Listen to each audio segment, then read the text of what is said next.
Hace relativamente poco viste en este mismo canal el top de las 10 películas más sobrevaloradas en mi opinión personal. En ese video me enfrenté yo solo contra algunas de las obras más queridas y de alto prestigio dentro del séptimo arte. Ahora toca ver la cara opuesta, el lado oscuro de la luna, y el momento en que todas esas personas indignadas obtengan su más canelada venganza. Aclaro, ninguna de las películas que nombraré me parece una obra maestra ni tampoco me vuelven loco, simplemente son obras que me gustan o se me hacen buenas, pero no entiendo por qué la enorme mayoría de la gente las cataloga como malas o, directamente, las desprecia. Nuevamente, apelando a tu empatía, ¿nunca te ha pasado que algo que a ti te fascina a los demás les aborrece? Situaciones en que, por más que lo intentas, nadie comparte tus gustos ni entienden por qué los tienes. Las reglas que tendrá este top no se alejan mucho del anterior, ya que básicamente son lo opuesto del otro video. Las películas que aparecerán sí me gustan, las disfruto incluso sabiendo la mala reputación que tienen, y después de analizarlas en profundidad, todas me resultan agradables de una u otra forma. El orden que usaré para clasificar las películas irá desde la que más puedo entender que al público general le disguste, hasta la que menos comprendo y comparto. Repito, ninguna de estas películas me parece perfecta, y tampoco quiero decir que si no te gustan eres weón o un idiota, nada de eso, yo hablo desde una opinión personal. Por si no lo han notado en todo lo que llevo subiendo videos, la mayoría del tiempo suelo ser alguien que va contra la opinión general, pero sin arrogancia ni provocación. No pretendo imponer mi gusto ni insultar a quienes tienen gustos distintos al mío. Dicho todo esto, sujétense bien y preparen sus mejores caras de cringe porque estas son las 10 películas más infravaloradas en mi opinión personal. Número 10. En 2014 se estrenó El sorprendente Araña 2, La amenaza de Electro, una secuela muy esperada que, desde su lanzamiento, ha sido duramente criticada y catalogada como una mala película incluso por los fans del héroe arácnido. Y es comprensible hasta cierto punto. La cinta intenta abarcar demasiados frentes a la vez, desarrolla múltiples tramas paralelas, introduce más de un villano, plantea misterios importantes y, además, carga con la presión de expandir un universo cinematográfico que el estudio parecía priorizar por encima de contar una historia sólida y autocontenida. Todo esto deriva en un ritmo irregular, villanos poco desarrollados y cambios de tono bruscos que pueden desconectar al espectador. Sumado a las altísimas expectativas que dejó la primera entrega y al estándar casi inalcanzable que siempre acompaña a Spider-Man, la película terminó siendo vista como una decepción mayor de lo que quizá realmente es. Como mencioné en el video anterior, la objetividad no existe del todo. Lo que solemos llamar objetivo son consensos formados por mayorías que coinciden en gustos y criterios.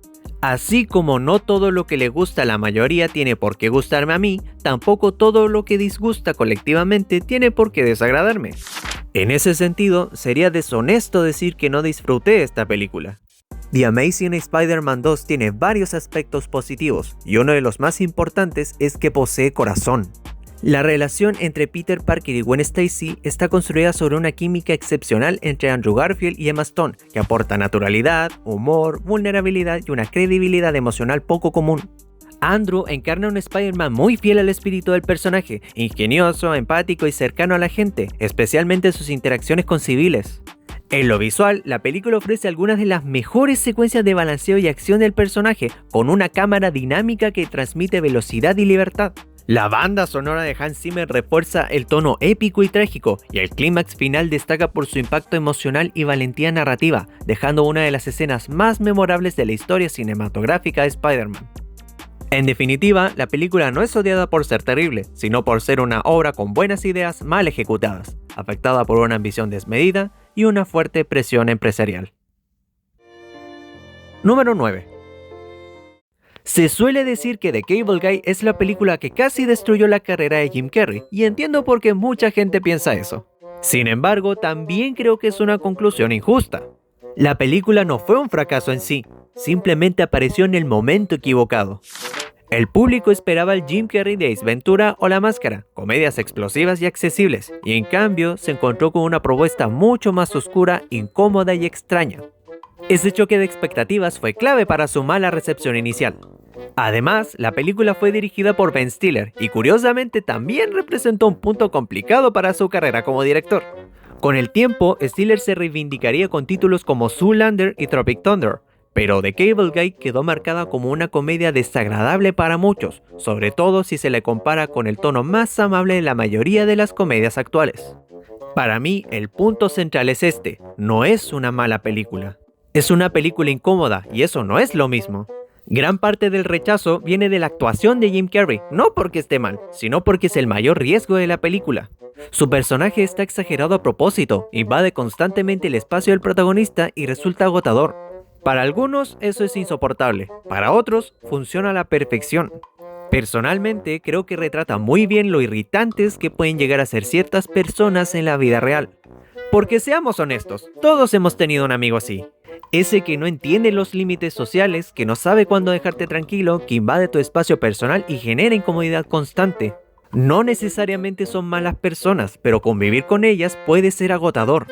The Cable Guy conecta especialmente con quienes conocen a alguien así, casi como una representación de lo que uno imagina que hacen cuando están solos en su casa, llamándote una y otra vez sin parar. La escena del restaurante con temática medieval, donde Jim Carrey se pone la carne en la cara e imita a Hannibal Lecter, es un ejemplo perfecto del humor que maneja la película. En la vida real sería incómodo o perturbador, y justamente por eso funciona. Ahí es donde Jim Carrey encaja también, interpretando a esa gente rara que quiere agradar a toda costa, al introvertido que se obliga a ser extrovertido. Y eso forma parte de su encanto. Número 8. Una trama poco original, errores y conveniencias de guión abundantes, un plot twist poco satisfactorio, y la gente se escandalizó por un beso lésbico que no duró ni 2 segundos. La película Lightyear de 2022 causó un enorme revuelo debido a una muy breve escena que muestra un beso entre dos mujeres, lo que provocó que al menos 14 países de Oriente Medio y Asia prohibieran su proyección en cines. Sé que muchos de ustedes lo saben de sobra, pero quiero detenerme un poco en este tema. No se preocupen, seré breve, porque en lo que en un principio parecía una de las primeras muestras de la toxicidad antiprogre, en realidad se trata de algo más complejo. La polémica de Lightyear la considero como artificial porque se generó alrededor de un detalle mínimo, un beso breve y no sexual entre dos mujeres que no tenía ni peso narrativo. En un contexto de guerras culturales y tensiones políticas con Disney en 2022, la escena fue amplificada por medios y redes como símbolo ideológico, provocando boicots y censuras internacionales. Esto hizo que la controversia pareciera enorme pese a ser casi imperceptible en la película. La tensión desmedida al beso eclipsó problemas reales del filme y afectó negativamente su percepción pública. Yo sé que es un meme a estas alturas, pero en esos años había demasiada gente catalogándola como otra película con inclusión forzada, cuando la realidad es que es un muy buen exponente de cómo debería ser. Alicia es un personaje que va mucho más allá de su orientación sexual, es la compañera y mejor amiga de Buzz Lightyear, y es el reflejo de toda una vida que se estaba perdiendo este último con sus viajes espaciotemporales. Hermano, lo dije en mi video del final de Eden Lake, cada ser humano es un mundo, somos muchísimo más que el contexto en el que crecimos, somos más que el reflejo de nuestros padres y, por supuesto, somos más que nuestra atracción afectivo-sexual. Mira que hay ejemplos de verdadera inclusión forzada y agenda política evidente, pero, sinceramente, aquí la gente ve monstruos que no existen. Sobre la película como tal, solo diré que si no la han visto, denle una oportunidad. Tiene referencias a Toy Story, tiene una trama que te invita a pensar, a valorar tu vida, a tu familia y a tus amigos, y, básicamente, una buena obra que puede disfrutar toda la familia. Lightyear, puesto número 8. Número 7. Doom de 2005. ¡Ey! ¡Épale! No se preocupen, les aseguro que tengo una muy buena explicación para esto. Hay muchas razones por las que uno no ve cierto tipo de películas, y una de ellas es que no suelen tener muy buena fama, y hasta hace algunos años, las adaptaciones de videojuegos no eran los éxitos comerciales que soy hoy en día, para nada. Antes de adaptaciones como Arcane o las películas de Sonic, pasar una historia desde las consolas a la gran pantalla era asegurarse un desastre tanto financiero como crítico, sin contar las oleadas masivas de hate por parte de los fanáticos. Y uno de los tantos ejemplos que siempre se nombran en las listas de peores adaptaciones tiene que ser Doom. Siendo bastante amable, se suele decir que esta versión es una muy mala adaptación del videojuego, con una historia simple y poco terror y que solo se salva por la escena de la primera persona y la presencia de The Rock. Es por esto que, durante años y siendo precisamente un fan de la saga, evité por completo esta versión, pensando que sería una burla y uno de los peores largometrajes del mundo, hasta que, un muy buen día, ya estando en la universidad, le quise dar una oportunidad y ver si era tan mala como todo el mundo dice. Y así fue como aprendí a no juzgar una obra sin antes verla y dejándome llevar por la opinión general. Sí, por supuesto, la película se pasa por el quinto forro de los huevos todo lo que hace a Doom tan espectacular. No hay infierno, no hay demonios y tampoco está nuestro tan preciado Doomguy. Pero aplicando la misma lógica que usan los fans del Resplandor de Stanley Kubrick, de ver la película como una versión independiente y no como una adaptación que debe seguir totalmente la historia original, te encuentras con una película de acción excelente y hasta mejor que muchas del mismo género actualmente. Sabía que Dwayne Johnson estaba en el reparto, pero me sorprendió que su personaje fuese el antagonista, sabiendo lo diva que es hoy en día. Los personajes, aún siendo estereotipos y muy genéricos, tienen muchísima más personalidad que varios del cine actual. Y vamos, tienen hasta Karl Urban y a Rosamund Pike como los protagonistas. ¿Es una mala adaptación? Sí, pero no es para nada una mala película, y por eso se gana el 7º lugar. Número 6. Los dos argumentos que más se usan para desprestigiar a Star Wars El Despertar de la Fuerza es tanto la forma en que trataron y se deshicieron del personaje de Han Solo, como el hecho de que la trama es una copia descarada del episodio 4, dejando ver que esta entrega es más un reboot disfrazado de secuela que una continuación en sí misma. Puedo llegar a estar de acuerdo con ambas cosas, pero eso no es suficiente como para catalogar a esta película como mediocre y, mucho menos, colocarla en el mismo saco que sus dos secuelas. Es más, para mí, el episodio 7 planteó varios conceptos interesantes para desarrollarse durante la nueva trilogía, pero fueron los propios episodios 8 y 9 que se encargaron de contradecirlos, desperdiciarlos y tirarlos a la basura. En El Despertar de la Fuerza, Rey era un personaje interesante, pero pasó de representar que cualquiera podía ser especial a ser una Mary Sue en los últimos Jedi, y, en El Ascenso de Skywalker, depende otra vez del linaje al revelarse como la nieta de Palpatine. En El Despertar de la Fuerza, Kylo Ren es presentado como un villano complejo y conflictuado, pero fue simplificado en el episodio 9 sin explorar las consecuencias de sus decisiones. En El Despertar de la Fuerza, a Snoke se le presentó como un gran misterio, pero murió de manera estúpida en los últimos Jedi y acabó reducido a un recurso narrativo sin peso en El Ascenso de Skywalker. En El Despertar de la Fuerza, Luke Skywalker es insinuado como una figura legendaria y clave, pero tanto él como su mapa, que fue el motor central del episodio 7, pierde relevancia cuando este no quiere ayudar y, más encima, lo matan de la forma más anticlimática posible. En El Despertar de la Fuerza, la trilogía prometía pasar la antorcha, pero terminó retrocediendo al reciclar villanos y conflictos del pasado. El episodio 7 de Star Wars no tiene la culpa de que sus predecesoras valgan para pura mierda. Yo la disfruto, la película, no la mierda, porque combina nostalgia con personajes nuevos e intrigantes, acción emocionante y un mensaje de esperanza accesible. Aunque a veces se critica por parecerse a Una Nueva Esperanza o compararse con las secuelas, funciona bien como introducción a una nueva trilogía y tiene momentos visuales y emocionales destacables. Realmente es una lástima, porque prometió una muy buena historia que jamás pudimos ver, pero eso no quita que la fuerza fue muy intensa en ella. Número 5.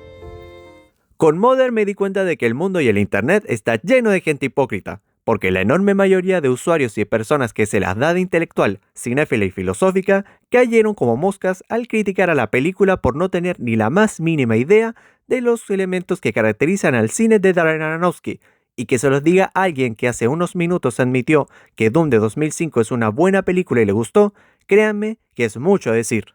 Decir que Mother del 2017 no te gustó es algo completamente válido. Al público general le disgustó en parte porque es intensa, perturbadora y alegórica, lo que la hace emocionalmente agotadora y difícil de seguir sin contexto. No es un filme muy recomendado si eres introvertido o padeces de ansiedad social.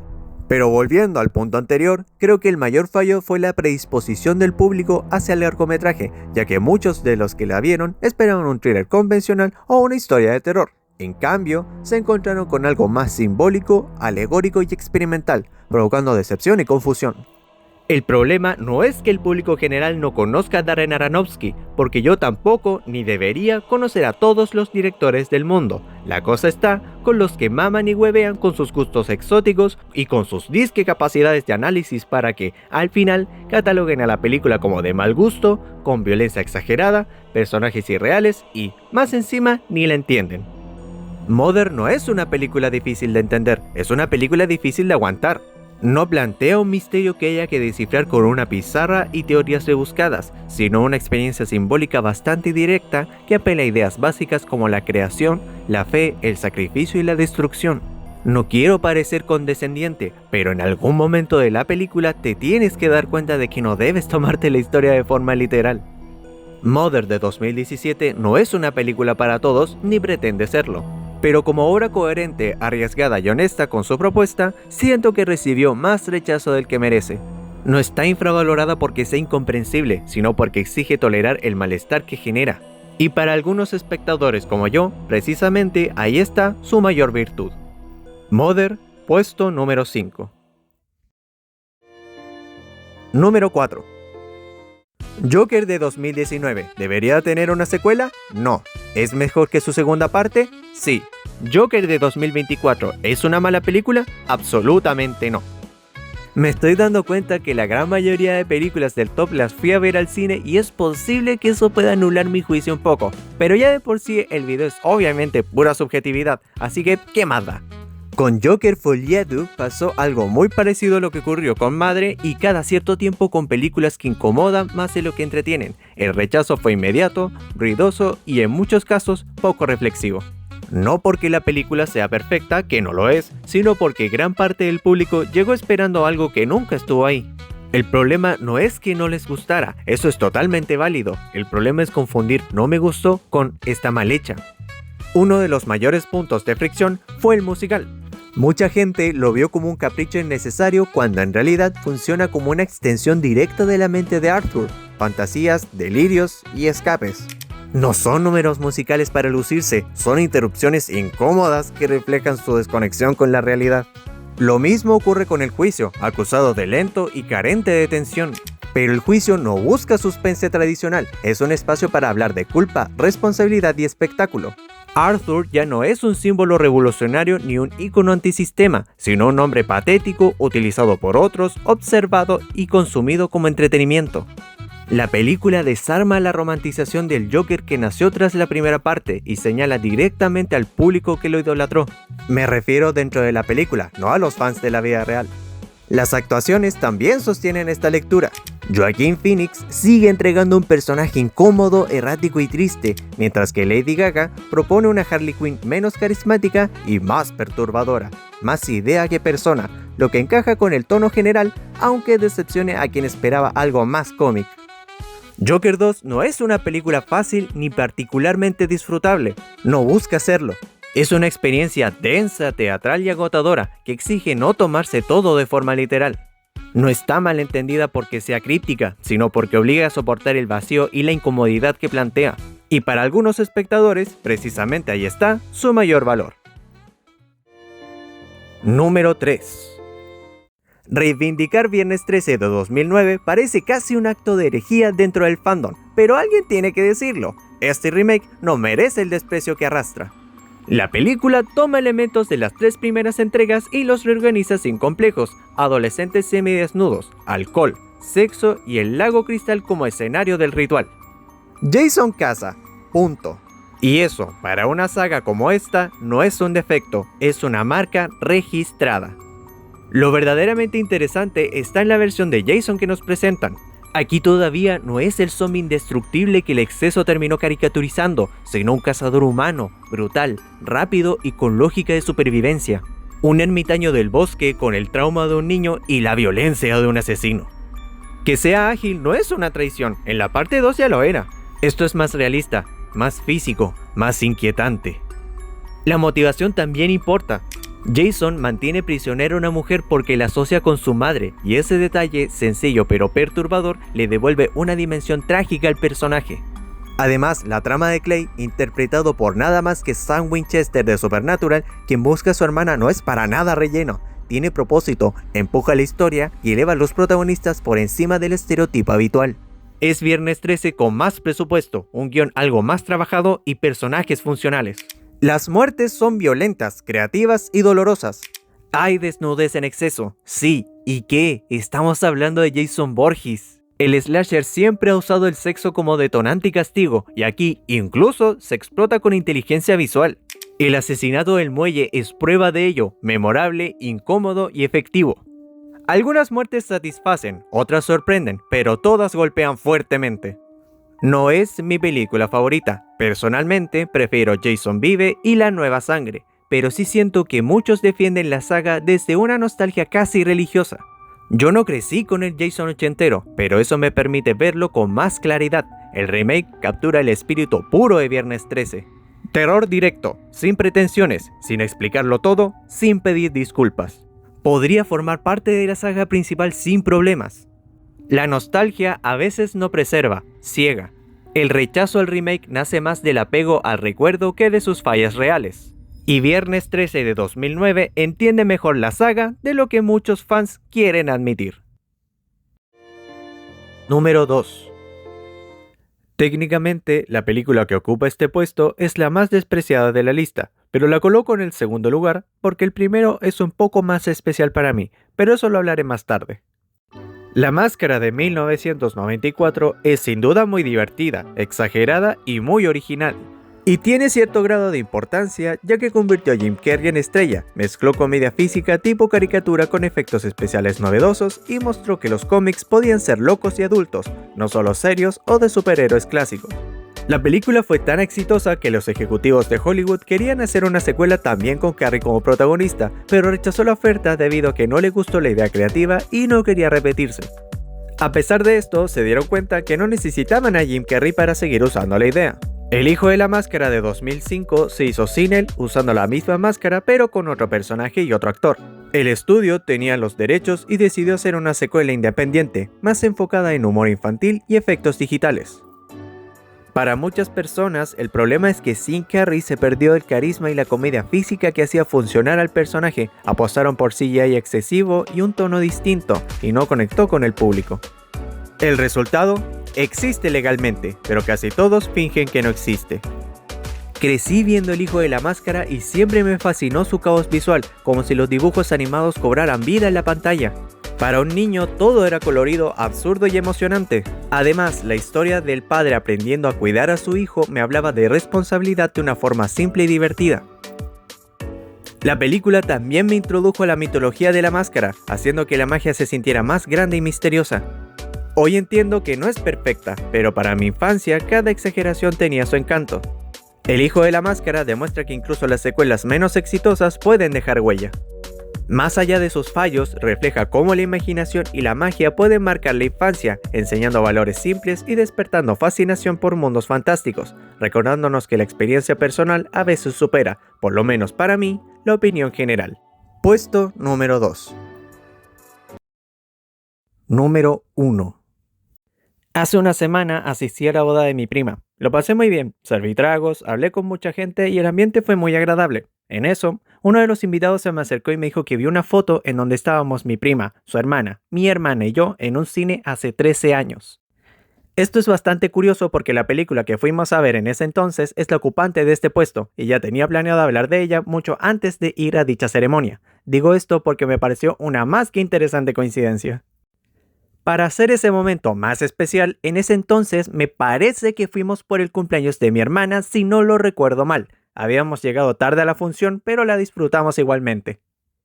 Durante 13 años he visto cómo a este filme lo han vapuleado, siendo despreciada hasta por los fans de la saga a la que pertenece, incluso en comparación con el desastre que es actualmente. Y es una lástima porque, pese a que no me parece la mejor, sí se me hace una buena película, y como ya dije, una bastante especial. Chicos, el video se trata de 10 películas que todo el mundo odia menos yo, y a lo largo del mismo vimos toda clase de cosas, por lo que a estas alturas se debe sobreentender que esta lista es muy personal, y sé perfectamente que ni el 1% de los que me ven va a estar de acuerdo. Thor: Un Mundo Oscuro es una película cuya mala reputación ha crecido con los años, hasta el punto en ser considerada por muchos como una de las peores del UCM. No es la mejor, eso es cierto, pero tampoco merece el desprecio constante que ha recibido. Uno de sus mayores aciertos es Loki. Su arco emocional, el duelo tras la muerte de Frigga y su relación con Thor aportan un peso dramático que eleva la historia cada vez que comparten escena. Además, su tono más serio y oscuro, más cercano a la fantasía y al lado cósmico de Marvel, siento que le da una identidad propia. Aunque su villano es olvidable y eso le juega en contra, la química entre los hermanos, algunos momentos visuales y su enfoque más contenido hacen de esta una película correcta, disfrutable y claramente infravalorada. Al final, defender esta película no es cuestión de convencer a nadie, sino de aceptar que el cine también vive de momentos, recuerdos y conexiones personales. A veces eso pesa más que cualquier consenso o reputación general. Con suerte, después de hacer estos videos, queda claro que hablar de cine no va de dictar sentencias morales ni de decir quién tiene razón y quién no. Esto no dice si eres una persona terrible o brillante, es solo una opinión explicada desde la experiencia personal. Si amas una película que todos odian, disfrútala sin culpa. Si detestas una que el mundo idolatra, también está bien. Lo importante es saber explicar por qué, escuchar al otro y no convertir el desacuerdo en una guerra absurda. Déjenme en los comentarios esas películas que defienden contra todo pronóstico y, sobre todo, cuéntenme por qué significan algo para ustedes. Si les gustó el video, dejen su like y suscríbanse. La meta es llegar a los 10.000 suscriptores antes de fin de año. Cuídense mucho. Yo soy Jackson CTM y nos vemos en la próxima.